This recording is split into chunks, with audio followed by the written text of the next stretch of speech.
Salut Phoenix, on se retrouve pour une nouvelle vidéo et aujourd'hui je vais t'expliquer les 4 stratégies pour vendre sur Amazon. C'est parti.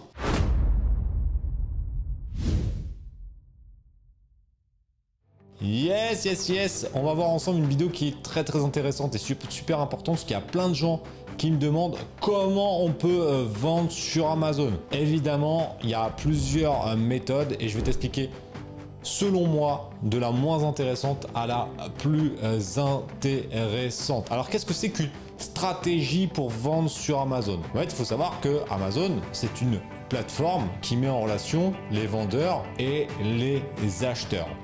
Donc les acheteurs, ça va être les clients d'Amazon et les vendeurs, ça va être des gars comme toi et moi. D'accord? Et donc, quand on vend sur Amazon, on peut utiliser différentes stratégies.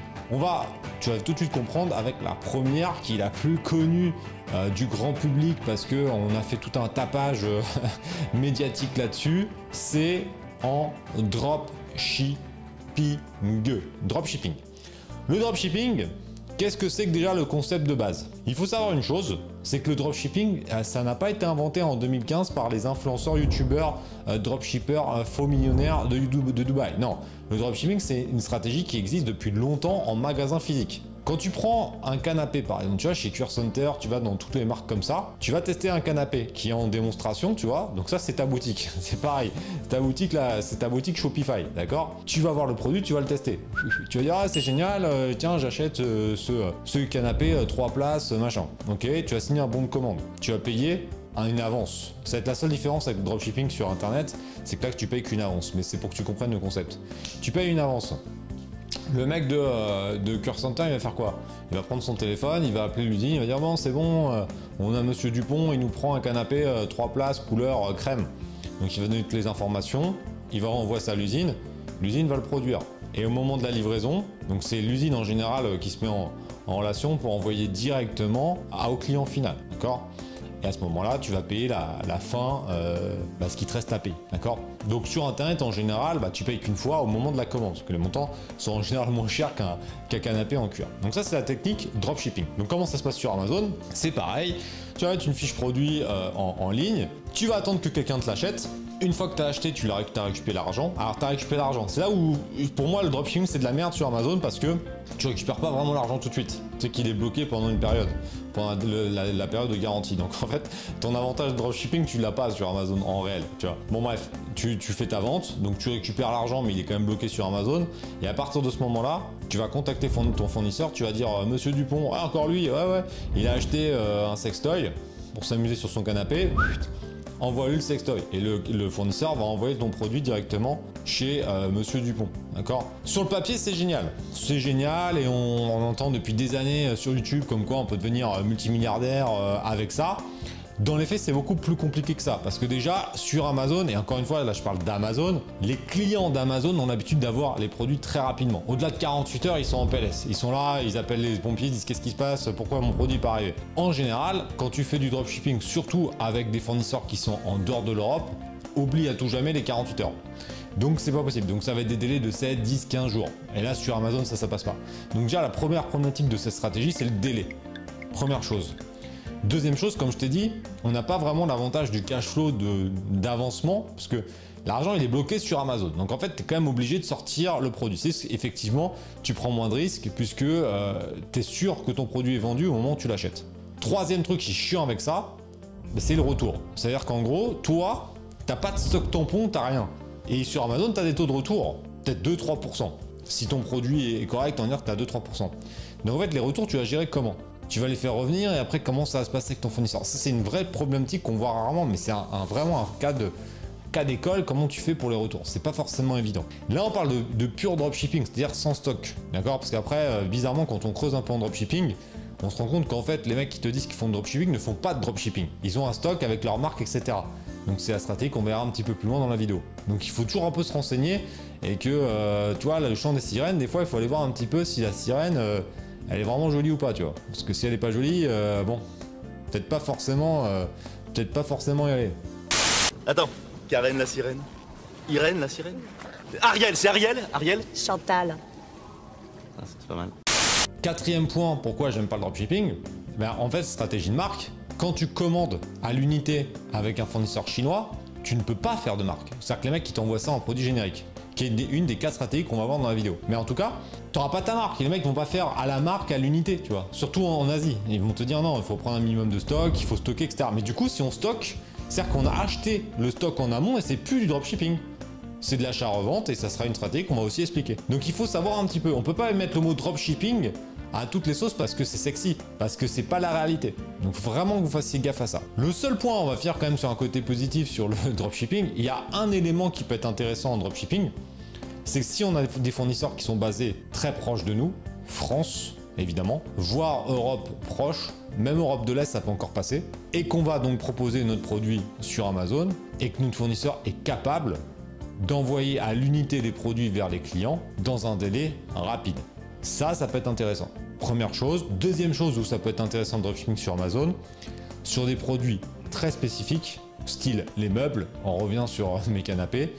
J'ai un membre depuis longtemps qui vend des canapes et qui marche vraiment bien sur Amazon. Et il fait en mode dropshipping parce que c'est le mode magasin.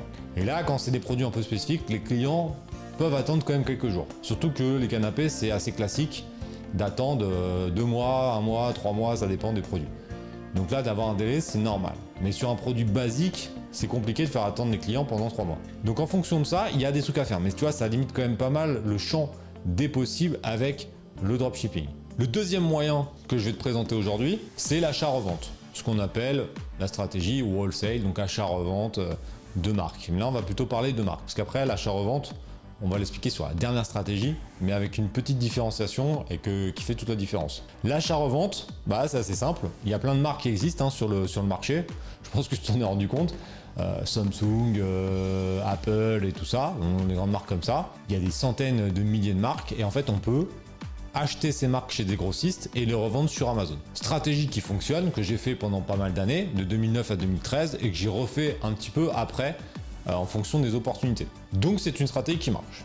Franchement là-dessus, il n'y a pas de sujet, ça marche, il y a des avantages et des inconvénients, mais ça marche. Les avantages, c'est que c'est quand même beaucoup plus facile à mettre en place que les autres stratégies. Parce que, en gros, comme en général les produits existent déjà, on n'a pas besoin de créer les fiches produits sur Amazon. Donc on va trouver un grossiste, le plus gros taf c'est ça. Trouver un grossiste, acheter les produits, et l'avantage c'est qu'en général avec des grossistes en ligne, on peut en acheter que quelques-uns. Donc on achète, on les envoie vers nos stocks Amazon, sur la fiche produit qui existe déjà. Donc là c'est vrai qu'on a quasiment rien à faire. Mais bon, tu sais comment ça se passe, hein. Moins t'as de taf, moins t'as de rentabilité et moins, tu vois, tu prends moins de risques, hein. C'est toujours un capital risque, hein.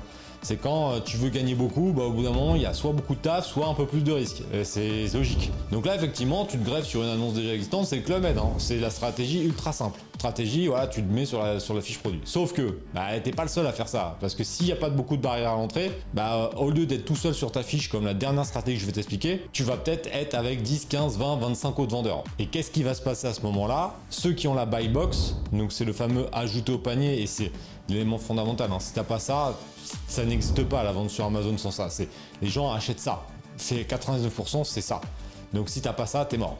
Donc tu as un seul gagnant et tu as 14 ou 15 perdants. Comment tu vas gagner? Il faut être en expédié par Amazon en général. Parce que si jamais tu as 15 concurrents qui sont en expédié par le vendeur et que tu es le seul en expédié par Amazon, tu as déjà un gros avantage. S'il n'y a que des expédiés par Amazon, là t'es mal. Là c'est de la guerre des prix, après en fonction de ton compte, en fonction de tes évals, etc. etc. Il y a plein de trucs dans l'algorithme que je ne connais pas et personne ne connaît tout l'algorithme Amazon. C'est un peu comme la recette du Coca, on ne sait pas exactement ce qu'il y a dedans, là c'est pareil. On connaît un peu les trucs, mais c'est pas exactement comment ça se passe. Donc la stratégie, elle est pas si simple que ça. Donc il y a des moyens, il y a des produits qui fonctionnent, mais c'est vrai que la partie recherche, la partie analyse, elle prend un petit peu de temps. Mais c'est une stratégie qui fonctionne. Cette stratégie, elle est découpée en deux. Alors ça, j'ai découvert ça assez récemment, entre guillemets, il y a 4-5 ans. Parce que pour moi, l'achat-revente, c'est de l'achat-revente. Mais comme il fallait qu'on ait des spécialistes dans tous les domaines, ça c'est très français, on a dit maintenant, ouais mais bon, être un spécialiste de l'achat-revente c'est un peu compliqué, donc on va diviser en sous-catégories, comme ça on aura des des sous-classifications et on peut avoir des mini-gourous dans chaque truc. Donc pourquoi il n'y a pas de problème, il n'y a pas de problème. Et donc du coup, on a l'online, ce qu'on appelle le online arbitrage, donc c'est ce que je t'explique, on va chercher des grossistes qui sont plutôt en ligne. Alors moi, ça c'est une stratégie, comme je te dis, que j'ai déjà fait, que j'aime bien. Et maintenant, on a, et ça c'est un truc que j'ai découvert vers 2017-2018, le retail arbitrage. Au final, c'est un truc qui vient des États-Unis où tu vas aller chercher des promos en magasin pour les vendre sur Amazon. Alors là, ça c'est un truc où moi j'y crois pas une seconde parce que je trouve que c'est tellement chronophage, etc., que c'est vraiment un truc pour gagner 10 balles par mois. Bon, on m'a jamais prouvé, surtout en France, aux États-Unis, je pense qu'on peut bien s'en sortir, mais en France, on m'a jamais prouvé que les gars gagnaient beaucoup de thunes avec ça. Ça reste que mon avis personnel, hein, mais bon, honnêtement, moi j'y crois pas une seconde à ce truc. Mais en gros, on a divisé ça. Mais ça reste dans la même catégorie d'achat-revente de marques existantes. Basta. Donc on peut faire des sous-catégories de ceux qui ont moins de 25 ans, etc. Ce que vous voulez, c'est la même catégorie, achat-revente. Ça, c'est la deuxième grosse stratégie. D'accord ? Troisième grosse stratégie, alors celle-là, je l'aurais mis avant l'achat-revente, mais j'ai Nico dans le programme Amazon Révolution qui utilise cette technique et qui fait plus d'1 million par an avec ça. Donc forcément, je l'ai mis en deuxième position. La deuxième position, ça va être de vendre, donc là, ce coup-ci, avec du stock, des produits génériques. Alors, sur le papier, je me suis dit pas ouf. Parce que quand tu auras la dernière stratégie, tu vas comprendre pourquoi moi je fais des marques. Mais Nico, il se démerde bien, il fait 1 million ou 1,5 million par an avec une stratégie où il va développer plusieurs produits. Donc c'est-à-dire qu'au lieu de lancer, comme nous, avec une stratégie de marque, 4 ou 5 produits par an, il va en lancer 20 ou 30, mais il va pas se casser le bol à utiliser une stratégie de marque de fou. Il va prendre les grandes catégories qu'on va expliquer dans la dernière stratégie, mais il va lancer ça en générique. Donc il va pas vraiment développer le côté marque, il va surtout développer le bénéfice produit. Ce qui est pas con en soi. Donc l'avantage, c'est que c'est vrai que ça va plus vite puisque tu peux avoiner un peu plus. C'est beaucoup plus simple d'avoir des produits génériques depuis la Chine puisque tu n'as pas besoin d'avoir des quantités énormes de commandes, etc. Tu crées sur Amazon quand même un branding un petit peu développé avec des belles photos, etc. Et ça passe. Là, alors ça c'est l'avantage, c'est vrai que c'est quand même plus simple parce que tu peux lancer ton truc avec un budget quand même plus faible, tu peux lancer plus de produits, tu as moins de taf en marketing, donc c'est vrai que tu as beaucoup d'avantages. L'inconvénient principal, c'est que si jamais tu as des concurrents qui voient que c'est des produits génériques, ils peuvent te casser les couilles.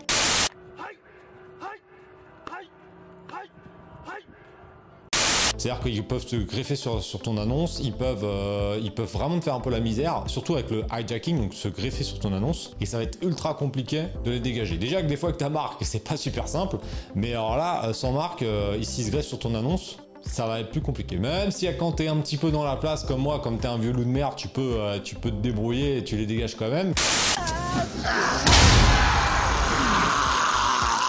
Mais quelqu'un qui n'a pas forcément cette expérience et qui connaît pas un petit peu les petits rouages, les petites stratégies, tu peux être un peu plus emmerdé. Mais bon, c'est une stratégie qui fonctionne bien, stratégie générique, et franchement, Nico nous l'a prouvé avec des résultats quand même pas dégueux. Donc pouce en l'air à toi, mettez un petit like aussi au passage à Nico parce qu'il a quand même bien géré. Quatrième stratégie, la stratégie que j'explique sur la chaîne YouTube, et d'ailleurs j'espère que tu es abonné parce que sinon tu as loupé un petit peu 250 ou 300 vidéos sur le sujet.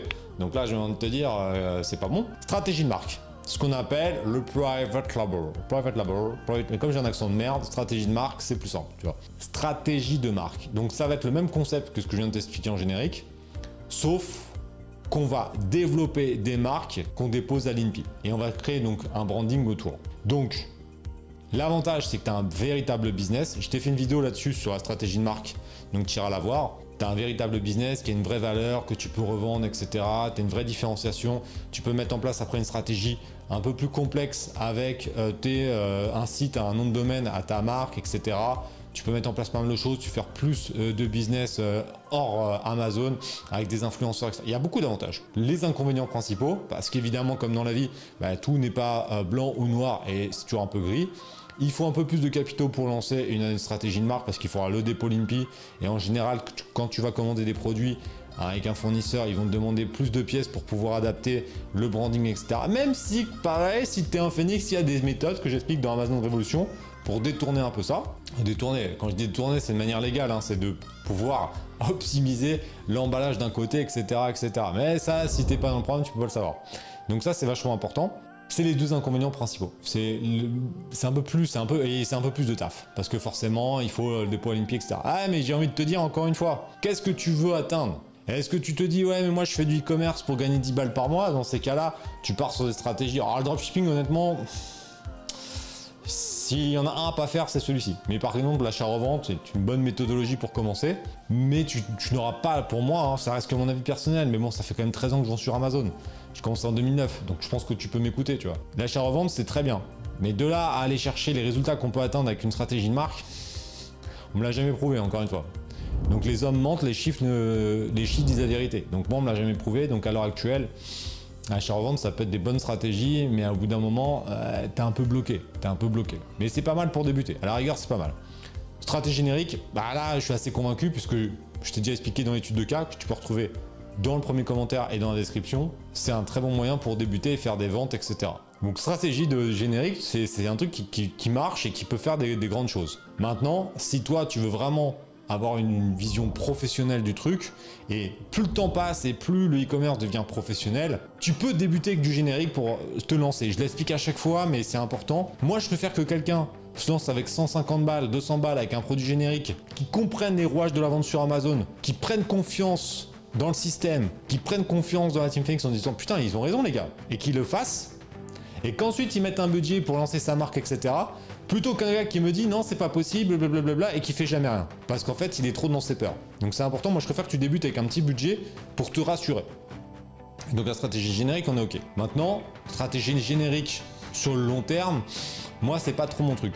J'ai des membres qui le font, j'ai des membres qui cartonnent, mais moi je trouve que c'est un peu dommage, une fois que tu as maîtrisé ça, de ne pas passer sur des marques. Et c'est vrai que je pense à Nico, mais il y en a d'autres qui font les deux. Ils ont des stratégies génériques et des stratégies de marque. Ce cas, c'est vraiment pas con de mixer les deux. Parce que tu peux tester un produit et quand il marche, après tu peux le passer en marque. Ça c'est pas con.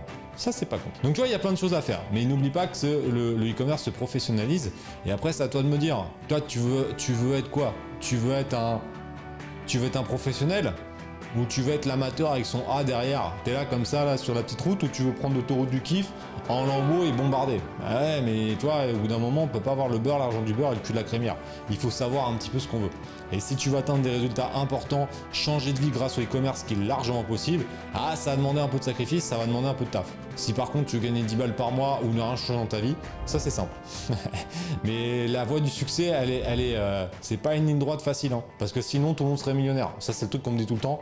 Mais il y a du taf et tout le monde ne le fait pas, donc tout le monde n'est pas millionnaire. Et même en dehors d'être millionnaire, parce que je pense pas que ce soit l'objectif de la vie, dans la vie de la plupart des gens, mais déjà de bien vivre, d'avoir une bonne capacité de vie, c'est-à-dire de pouvoir faire ce qu'on veut, ce qui est déjà bien, de faire ce qu'on veut quand on veut dans une certaine mesure, donc ça demande quand même un petit peu d'argent. C'est largement atteignable avec le e-commerce, avec l'affiliation et plein d'autres business en ligne. Mais ça demande du taf, ça demande des compétences, ça demande des connaissances, ça demande un bon état d'esprit, ça demande du travail. Si t'es pas capable de fournir ça, franchement, je pense que c'est mort. Parce que ça sert à rien de se faire des illusions. L'argent rapide, c'est possible une fois que tu as mis en place des business. C'est vrai que ça peut aller vite, l'argent facile n'existe pas. Donc maintenant, j'espère que t'en sais un petit peu plus, que tu comprends un peu les différentes stratégies. Mets-moi en commentaire si tu as des questions. Si tu souhaites qu'on développe l'une des 3 premières un peu plus en détail, tu me les mets en commentaire. Celle du Private Label, je l'ai déjà faite, donc tu peux aller la voir. Et on se retrouve prochainement sur la chaîne. D'ailleurs, t'es abonné, donc tu ressors une petite notification. Et voilà, et maintenant c'est à toi de jouer, passe à l'action. Si tu ne fais rien, il se passera rien pour toi. Bye.